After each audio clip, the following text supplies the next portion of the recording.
సాల్ట్లు వేస్తారు, సాసులు వేస్తారు. ఆ సాసులు ఎలా తయారు చేశాడో దేవుడికి తెలియాలా, ఏ కెమికల్స్ దాంట్లో పోసారో తెలియాలా. చూడటానికి ఆకర్షణీయంగా ఉంటుంది, నోట్లోకి వెళ్ళడానికి ఆకర్షణీయంగా టేస్టీగా ఉంటుంది. కానీ కిందకి వెళ్ళాక ఈ 4 సెంటీమీటర్లు దాటాక మిగతా బాడీ అంతా ఏం చేస్తుంది అనేది చెప్పలే. అదంతా కెమికల్. ఏదైనా చేయొచ్చు, కిడ్నీని చేయొచ్చు, లివర్ని చేయొచ్చు. గ్రాడ్యువల్గా బాడీని శిథిలం చేసి బయట పడేయచ్చు ఒక్కొక్క జబ్బుని. కానీ మనం డాక్టర్ గారి దగ్గరికి వెళ్ళినప్పుడు డాక్టర్ గారు ఇవన్నీ తెచ్చారంటారు. డాక్టర్ గారు చెప్పలా. డాక్టర్ గారు చెప్పారా? చచ్చిపోయిన శవాల్ని శ్మశానంలో పడేయాలి. మనం ఎక్కడ పడేస్తున్నాం? కోళ్ళని ఎక్కడ పడేస్తున్నాం?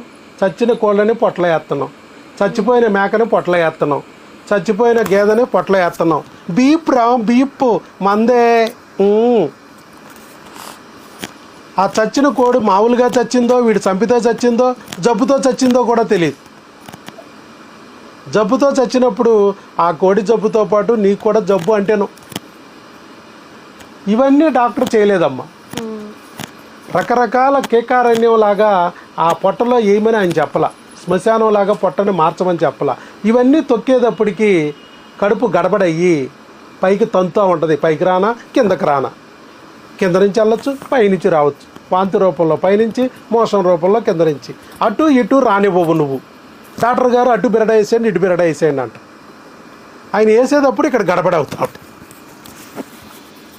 సో ఇవన్నీ సరిచేయడానికి డాక్టర్ ప్రయత్నిస్తాడు. ఆయన మందులు సక్సెస్ అవ్వచ్చు, ఫెయిల్యూర్ అవ్వచ్చు.